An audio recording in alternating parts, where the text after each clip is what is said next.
En esta primera charla voy a intentar repasar los tres componentes sanguíneos lábiles, hematíes, plaquetas y plasma, ver indicaciones y también hacer un poco de hincapié en aquellas controversias que de alguna manera rodean a la transfusión de los hematíes, las plaquetas y el plasma. Antes de empezar con la conferencia, me gustaría decir que después de escuchar a la doctora Cooperman, tengo dos cosas que decirles, una buena y una mala. La mala es que me voy a repetir en algunas cosas. La buena, que son dos, es que como que ella ya lo ha dicho y muy bien, voy a ir más rápido. Y la segunda cosa buena es que por suerte, y sin haberlo hablado, vamos a decir lo mismo. O sea que no tenemos mensajes contradictorios. Bueno, empezamos con los hematíes. Los hematíes, y ya lo ha dicho la doctora Cooperman, están en el ojo del huracán. Hay muchísimos estudios que demuestran que los hematíes, la transfusión de hematíes está asociada a que los enfermos estén más tiempo en el hospital, que tengan más infecciones, más patología postoperatoria, complicaciones renales, cardíacas, neurológicas, fallo multiorgánico e incluso mortalidad. Seguramente por eso la transfusión de hematíes está en el ojo del huracán. Hace ya muchos años, probablemente una de las revistas de más prestigio en Transfusion, ya decía en el año 2006, en los últimos 25 años hemos sido testigos de un impresionante cambio de paradigma. La transfusión de hematíes ha pasado de ser uno de los avances de la medicina a ser considerada perjudicial en algunas situaciones clínicas. ¿Y esto por qué pasa? Probablemente porque no disponemos de evidencia científica, de datos clínicos que nos ayuden a decidir cuándo una transfusión es beneficiosa o cuándo es perjudicial para un paciente. Hace 200 años, exactamente 200, se realizó en Inglaterra la primera transfusión con éxito entre humanos, entre un hombre y una mujer que era su esposa, con una hemorragia obstétrica, con un resultado de que se salvó la vida de la mujer. Hace 200 años. James Blundell, que fue el que hizo la primera transfusión, como que vio que la primera había ido bien, empezó a hacer transfusiones en situaciones de hemorragia aguda y publicó su experiencia de las 10 primeras transfusiones. Y la verdad es que la mitad de los pacientes que transfundió James Blundell murieron, pero no supo contestar a la pregunta de cuántos salvaron la vida gracias a la transfusión y cuántos murieron como consecuencia de la transfusión. Y él se curó en salud y la conclusión de su artículo fue que la transfusión de sangre debe reservarse para las emergencias. Conclusión que casi podríamos decir que es bastante válida hoy en día. Después de 200 años, han pasado ya 200 años, hemos aprendido muchas cosas. Tenemos unos componentes sanguíneos muy seguros, conocemos la fisiología del oxígeno, pero la decisión de transfundir sigue siendo muy controvertida. Y aquí sí que me voy a solapar un poquito con la doctora Cooperman.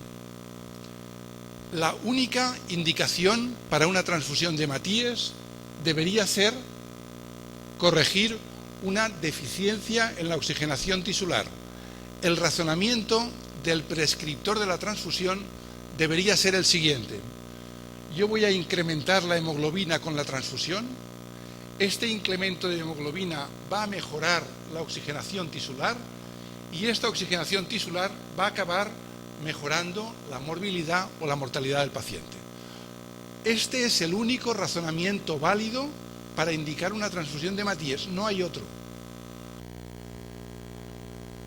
Por lo tanto, siempre que ante un enfermo nos planteemos si transfundirlo o no, hemos de buscar riesgo y beneficio.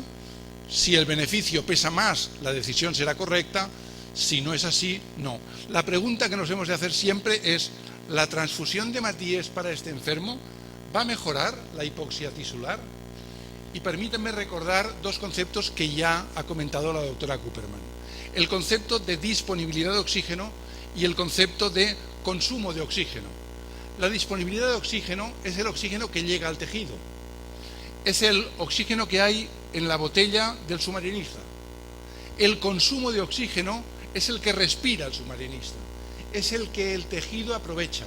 Son dos conceptos muy distintos. Vamos a ponerlos en una gráfica. Y si tuviera que escoger una sola diapositiva de todas las que hay aquí hoy, en mi charla, esta sería la más importante. Si ponemos en una gráfica consumo de oxígeno y disponibilidad de oxígeno, ¿qué vemos? Que cuando la disponibilidad es baja, cuando la incrementamos, el consumo de oxígeno del tejido sube. Dicho de otra manera, cuando hay una hipoxia, si ponemos una transfusión, mejoraremos el consumo de oxígeno. Pero hay un punto a partir del cual, por mucho que mejoremos la disponibilidad de oxígeno, el consumo no mejora. Este es el punto en el que está indicada de aquí para abajo una transfusión. ¿Cuál es ese punto? Aproximadamente el valor de 7 gramos de hemoglobina. En una revisión de la Cochrane se concluyó que para la mayoría de los pacientes este sería el umbral de hemoglobina para indicar o no una transfusión. Pero bueno, no todo es tan sencillo. O sea, no podemos acabar diciendo de 7 para abajo transfundimos, de 7 para arriba no. Sino que hay situaciones especiales que hemos de analizar con cariño. En el año 2010 hubo un grupo de expertos que hicieron un simposium que se llamó el Simposium SOS. SOS es State of the Science Symposium. Y el objetivo de este simposium era intentar definir qué áreas de la medicina transfusional necesitaban ensayos clínicos para obtener evidencia que nos ayude a contestar preguntas que aún no tenemos respuesta. Y en relación a la transfusión de hematíes, detectaron 3 grupos de preguntas sin respuesta.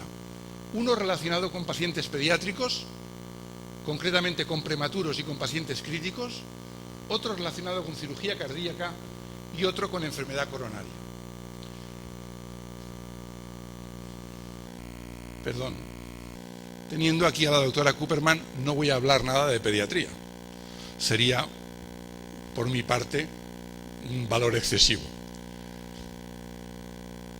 Saber cuáles son los límites transfusionales en el prematuro o en el paciente pediátrico crítico necesita de ensayos clínicos que nos ayuden a contestar esta pregunta. Pues bien, hasta donde yo sé, y a fecha de hoy, no disponemos de ensayos clínicos randomizados que nos digan cuál es el umbral transfusional en el prematuro o en el recién nacido que está en una unidad de cuidados intensivos. No tenemos esta información.